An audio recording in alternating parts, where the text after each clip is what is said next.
En el principio creó Dios los cielos y la tierra estaba desordenada y vacía, y la oscuridad o las tinieblas estaban sobre la faz del abismo.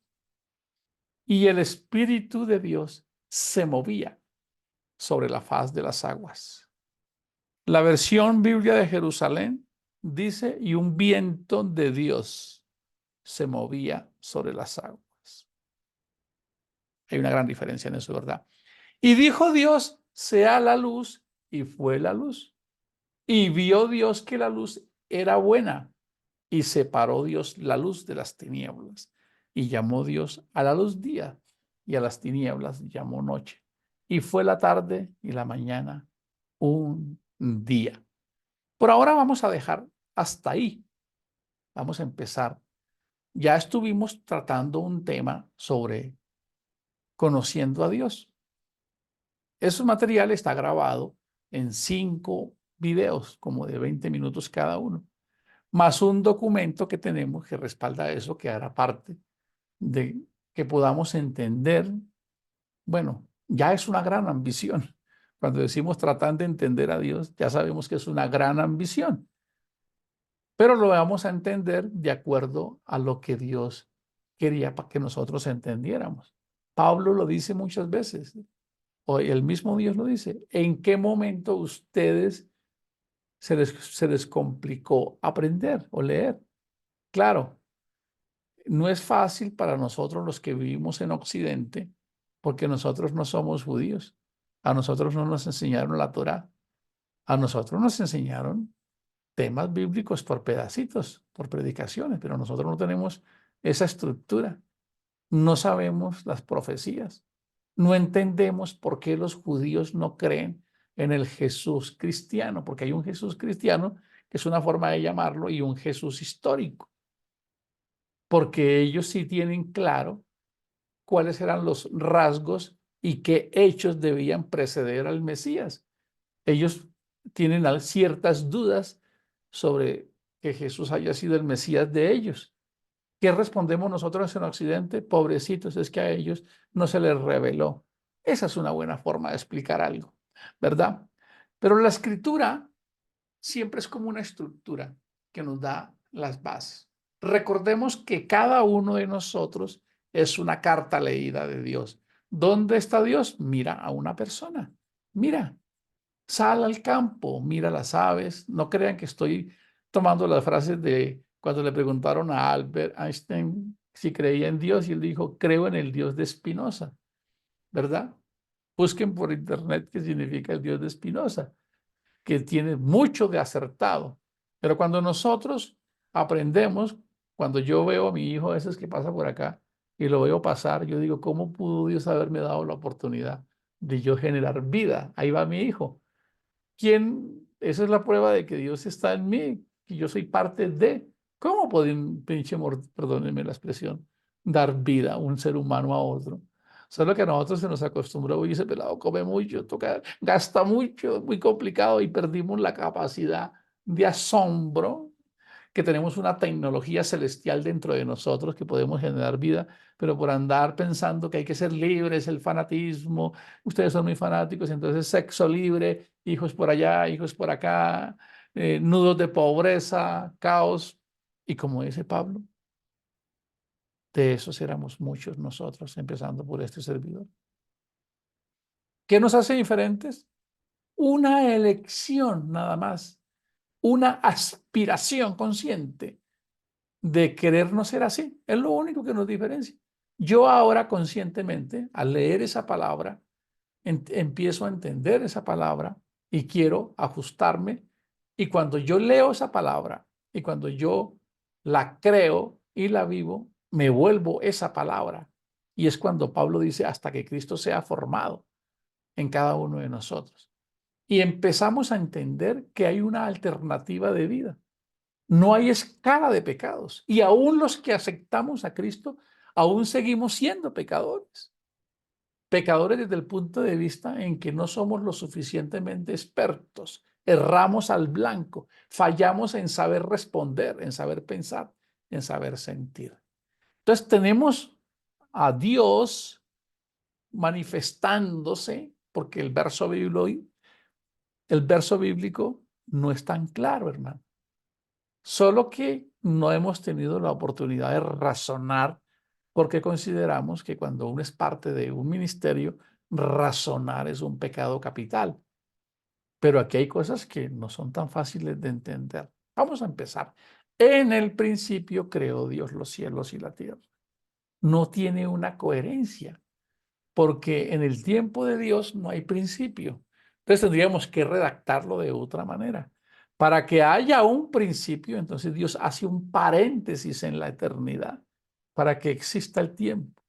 Para nosotros creemos que el tiempo es algo como que lo da Dios, pero el tiempo que nosotros manejamos en este planeta, en las perillas del reloj, es algo muy físico que depende de que este planeta Tierra gravita en un eje virtual alrededor de una estrella de un sistema solar y eso es lo que nos da el tiempo para este puntito.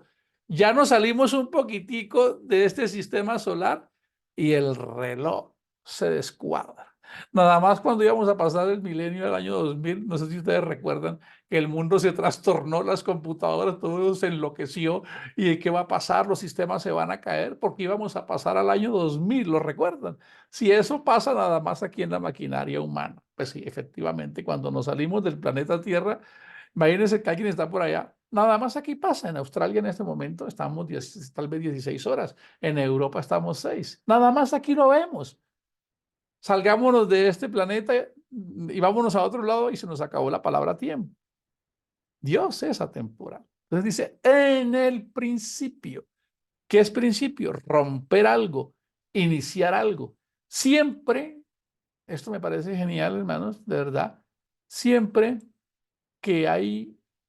siempre que algo va a empezar, que hay un principio, se necesita superar una resistencia, ¿cierto? Un emprendedor, un espermatozoide que fecunda un óvulo, que se junten los cromosomas perfectos para que ese niño nazca bien, que ese niño rompa la matriz y rompa y pueda nacer. Todo principio genera una resistencia, genera algo que no está dentro de de lo real.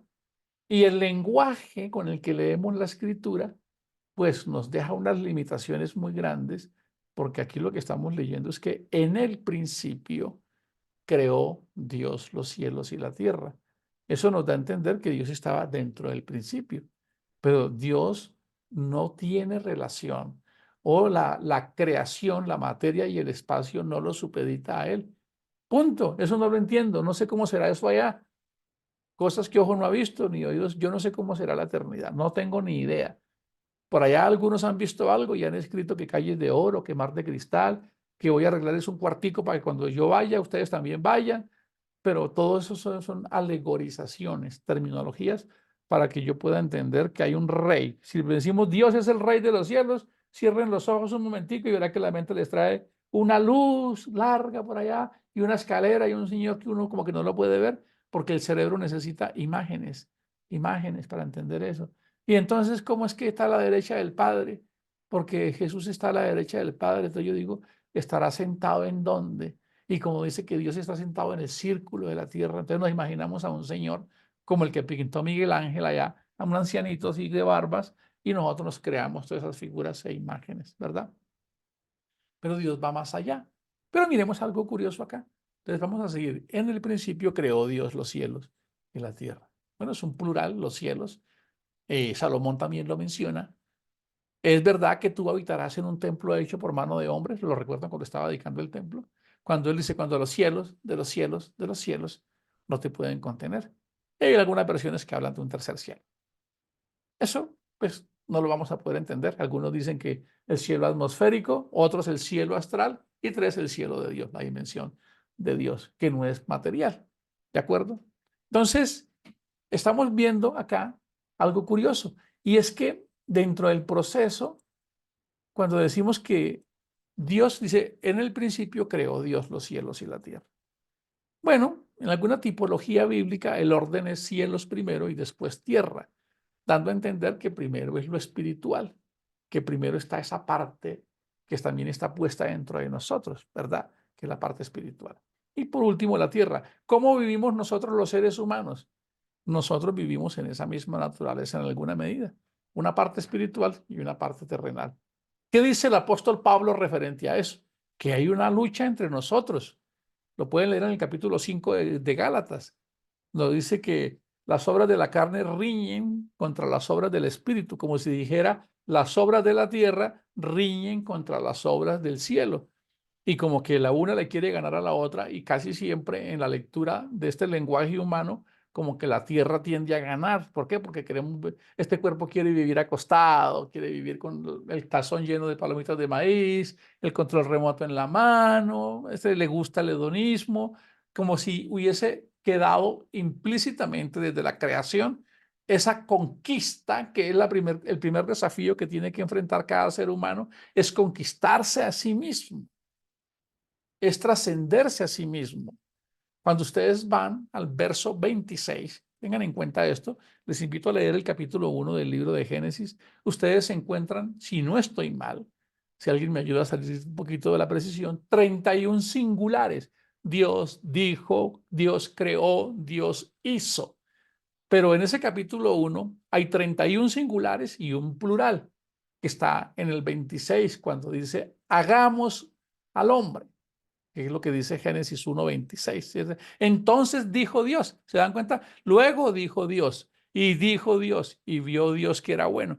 En el 26 dice, hagamos al hombre a nuestra imagen, conforme a nuestra semejanza, y señoree en los peces del mar, en las aves de los cielos, en las bestias, en toda la tierra y en todo animal que se arrastra sobre la tierra. Si esto fuera así, entonces la serpiente no tenía por qué meterse, porque aquí dice que el hombre va a señorear. ¿Y ustedes qué entienden por señorear? Les pregunto. Si yo les preguntara qué entienden que el ser humano señorea sobre todo, o sea, tiene poder sobre todo. Ya dice, en todo animal que se arrastra sobre la tierra, ¿verdad? Entonces vemos aquí que está en un plural, hagamos. Y aquí hay dos expresiones que son muy bonitas entenderlas, entre hacer y crear. Mucha tinta ha corrido sobre el verso 26. Hoy voy a hacer un preámbulo de esto porque es maravilloso lo que Dios dejó acá en este capítulo 1, que está sin sacarle todo el contenido maravilloso acá, porque parece que a Dios le gustaba ensayar hacer mundos, ¿verdad? ¿Cómo así, Gio? Sí, porque estaba desordenado y vacío. Le pasó como a alguno de nosotros que estamos arreglando el cuarto y nunca lo terminamos. ¿Será que a Dios le pasó eso? Porque el verso 1 dice que en el principio creó Dios los cielos y la tierra. Entonces, ¿por qué nace el Midrash? El Midrash, el Gemara, la tradición oral. Porque los judíos no se querían quedar sin explicar eso. Y a nosotros los cristianos nos toca entrar en la misma si queremos tratar de entenderlo. ¿Por qué? Porque nosotros decimos, así lo aplicaba yo, así lo aprendí yo. ¿De acuerdo? La mamá dice, el hijo dice, el nieto, y eso se va volviendo una tradición y una creencia. Sí, ayer hablaba con un amigo sobre eso. En una casa donde hayan niños escuchando que no, que cómo le parece que le hicieron brujería y se separaron, y entonces por eso fue que la dejó, y aquí estamos todos orando, pero nosotros no vemos la respuesta. Parece ser que el brujo es más fuerte que Dios. Y los niños están escuchando todo eso todos los días. Imagínense, o sea, ¿qué le estamos colocando? Esto es un asunto serio, de verdad, porque todo lo que yo enseño se vuelve una pedagogía, todo se vuelve una verdad. Entonces, Dios tenía y Dios tiene dentro de su propósito involucrar al hombre. Es que esto es genial. Esto es maravilloso porque Dios nos dejó un legado, y es que nosotros fuéramos el brazo de Dios, extendiéramos su propósito. Nos utilizó a nosotros para que siguiera la continuidad de la vida. Imaginen nosotros aquí mandándole un correíto a Dios, mandar 3 hijos. Escuchen. Bueno, los judíos piensan que en el cielo se fabrican las almas, vienen aquí y las meten en un cuerpo. Y que después viene el gran después. Es decir, bueno, en eso sí tienen mucha claridad, según Salomón. Se fusiona con otra vez volver a casa, pero parece un círculo. ¿Recuerdan lo que dice Salomón? No hay nada nuevo debajo del sol. Lo que es lo que fue. Y lo que es lo que será. Pero obviamente dentro del tiempo de Dios. Entonces, cuando vemos acá este verso, de Génesis 1:26, que parece es un plural, ¿cierto? Sobre eso ha corrido mucha tinta, que es que Dios estaba hablando con los ángeles para tenerlos en cuenta. Otros dicen que estaban el Padre, el Hijo, el Espíritu Santo ahí. Jesús no había nacido, pero igual ya estaba ahí, y que entonces ellos dijeron, bueno, hagamos al hombre. 3, esa es una teoría, ¿cierto? Otra teoría es la introspección de Dios, como cuando uno está en la casa y dice, hagamos algo a ver hoy, ¿sí? Que era un diálogo interno, una introspección, ¿cierto? Sin embargo, la explicación está en el verso 27, ¿verdad? Porque dice, hagamos al hombre a nuestra imagen y semejanza. Pero, ¡oh! ¡Qué maravilloso! Y es que el 27 dice, y creó Dios. ¡Wow! Entre hacer y crear, sí que hay una gran diferencia. Por eso ustedes descubren que hay cosas que ya estaban creadas y Dios lo que hace es organizarlas, porque unas fueron creadas y otras fueron organizadas, ¿verdad? Entonces, ya les he colocado este ejemplo. Nosotros decimos, a ver, a mi esposa le encanta hacer un sancocho trinitario, trifásico, perdón. Entonces, ¿qué es un sancocho trifásico? Pollo, costilla de res y cerdo. Eso es un sancocho trifásico que queda muy delicioso. Entonces, Pili no puede decir, voy a crear un sancocho. ¿Por qué Pili no? Podría hacerlo. No es que nos vamos a volver aquí pues fanáticos. Ella podría decir, voy a crear un sancocho. Pero no es tan cierto porque ella no puede crear un sancocho. Ella puede hacer un sancocho. ¿Por qué? Porque ella utiliza cosas creadas.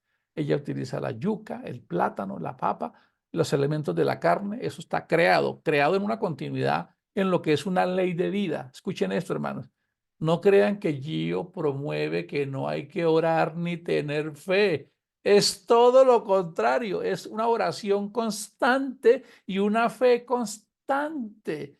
Es una relación perpetua donde cada vez, claro, como nosotros vivimos en automático, si yo estoy aquí haciendo algo, un contrato, algo, en ese momento me desconecté y me salí y estoy acá. Pero eso no me desconecta de Dios. Pero apenas vuelvo y tomo el agua, ¡ah, qué rica esta agua! Gracias Dios. Y entonces pasa por aquí Pili y gracias Dios. Y entonces pasa mi hijo, me llama un amigo se puso bravo, mi mamá me dijo algo que no me gustó, pero yo ya estoy entendiendo que yo soy un tikkun olam, yo soy un reparador de mundos. He venido aceptando eso. Entonces, miren, tikkun olam significa eso, reparador de mundos, reparadores sociales, no destructores sociales, no pirómanos, no echando fuego para que en las casas haya pelea y pleito y todos los días porque soy de alguna región de Colombia, como solemos decir, y soy así como dice por ahí una persona que mi esposa y yo conocemos.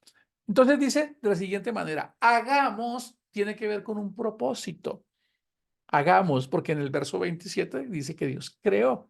Crear es una cosa y hacer otra cosa. Así que el propósito dentro de perdónenme, muchas veces tenemos que actualizar cosas. Cuando el misticismo es como un billete de 50.000. Uno con un billete de 50.000 puede comprar droga y alcohol o puede comprar frijoles y arrocito y hacer arroz a la girasol y todos esos platos que sabemos aquí que son deliciosos, ¿cierto? Como la palabra liderazgo.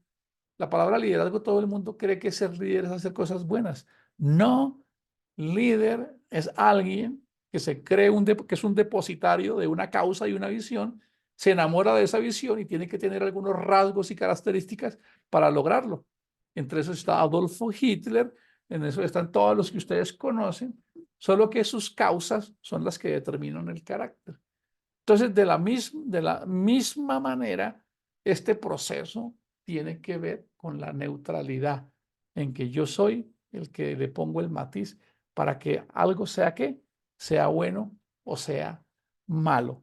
Entonces, vamos a ir viendo en estos textos bíblicos que Dios está queriendo que nosotros nos hagamos, que nos construyamos en el día a día, que hay un propósito inmerso que Él nos incluyó en su obra. Aunque a nosotros nos parece que algo no está bien redactado al inicio cuando dice, en el principio creó Dios los cielos y la tierra. Entonces ahí es donde yo les estaba contando hace un momento que nosotros tenemos que explicar eso. Por lógica, entonces nosotros decimos, porque entonces nos vamos a un texto bíblico que dice que Dios es un Dios de orden. Yo sí que usé esos versos bíblicos y seguramente tú también.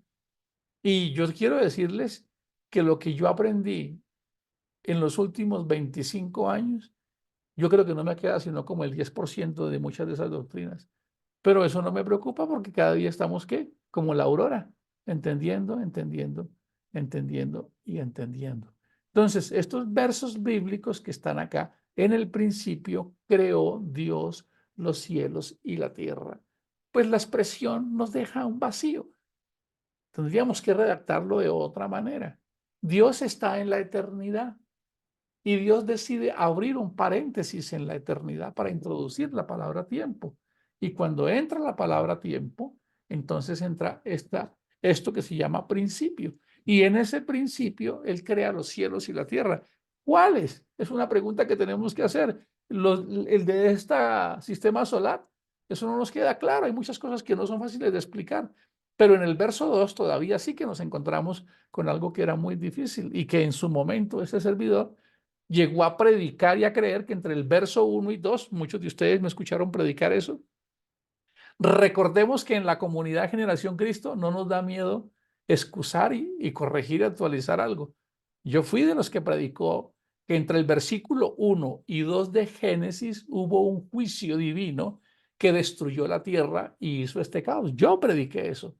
Hoy me pongo a pensar, ¿la tierra es física o es espiritual? No, es física. Y si fue un juicio, ¿ese juicio fue espiritual o fue físico? No, pues fue espiritual porque era ángeles. ¿Cómo puede entonces un juicio espiritual afectar algo material? Solo ahora puedo llegar a concluir eso. Pero en el momento yo pensaba, así lo expliqué porque tengo un librito que tengo por aquí, recuerde que hay que leer constantemente, como un portal que me encanta, todo está en los libros, todo, escuchen, todo está en los libros. Hay que ir a vacacionar a Europa porque hay unas bibliotecas que no tenemos en América Latina. Estamos viendo por el ojo de una chapita. Entonces, amados hermanos, todo este componente no lo vamos a marcar en algo tan pequeñito. Cuando dice que creó los cielos y la tierra, creó los cielos y la tierra, y la tierra estaba desordenada y vacía, que es donde nos vamos a enfocar. Hay una resistencia ahí, hay algo ahí escondido que no lo logramos entender. Yo prediqué eso, así lo prediqué yo, que hubo un juicio divino porque ustedes lo leyeron en Isaías 14. Isaías 14 del verso 12 en adelante dice, creo que fue el primer versículo que memoricé, si no estoy mal. Recuerdo la camisa morada que tenía el día que lo dije hace tal vez unos 35 años en una iglesia. En el principio no.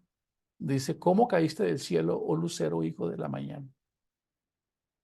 Eso me lo aprendí hace 35 años. Tú que debilitabas a las naciones, que decías en tu corazón, subiré al cielo en lo alto, junto a las estrellas de Dios levantaré mi trono.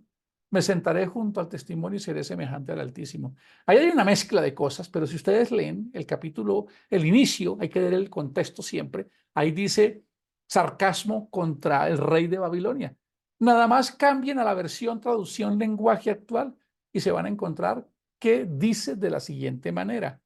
Oh rey de Babilonia, tú te llenaste de arrogancia y llegaste a pensar que tú eras un dios. ¡Wow! Ya, se cayó el mito automáticamente. Aunque yo en su momento prediqué desde mi mito que entre el verso 1 y 2 de Génesis había habido un juicio de alguien que se había revelado en el cielo. Historia que viene de Mazda y Zoroastra. Lo podemos leer. Pero esto es maravilloso, ¿por qué? Porque a Dios no lo limita el mito, ni la historia, ni nada de esas cosas. Él va más allá. Bueno, toma toda una vida entender eso para que nosotros no queramos cambiar a todo el mundo. La misión que cada uno de nosotros tenemos es que tenemos una luz, una sabiduría, una proporción de verdad que debe ir ligada a una deidad, a ese Dios que conocemos, para que no sea mi verdad. La responsabilidad que tenemos es expandir eso al máximo para que nosotros seamos cada vez menos una carga para este mundo y podamos impactar la vida de otros. Creo firmemente que este mensaje puede transformar este mundo. Tengo la seguridad y la convicción porque lo ha venido haciendo en personas terribles que no merecían esto, que no tenían futuro, que sus vidas eran oscuras y terriblemente marcadas. Ejemplo, este servidor. Lo que él ha venido haciendo en mi vida es el grito más grande de que Dios puede sacar a alguien del cesto de la basura que no sirve, que es la antítesis de la sociedad y de la moral y de la ética, y puede transformarlo en alguien. Y empieza esa palabra. Una cosa son las conferencias y las frases bonitas, y una cosa es la palabra. esa palabra que se empieza a volver carne dentro de mí, que me engendra, que me empieza a decir, tú puedes cambiar, si lo puedes hacer también. Y es lo que está en Génesis. Hagamos, vuélvete cómplice de Dios. Hagamos, hagamos juntos semejantes a Dios. Vamos a continuar con esta serie. Creo que nos van a salir por ahí otros 5 temas que irán siendo parte de nuestro modelo de pedagogía en la comunidad Generación Cristo. Queremos contarles a todos los amigos en cualquier lugar del mundo que vean este video que estamos invitando a todos los soñadores, buscadores, insatisfechos, los que no quieren seguir en el molde, los que quieren encontrar, que los estamos necesitando en comunidad Generación Cristo, porque creemos que a Dios se le ha antojado hacer algo grande y, como siempre, ha escogido a los que no eran los mejores para hacerlo.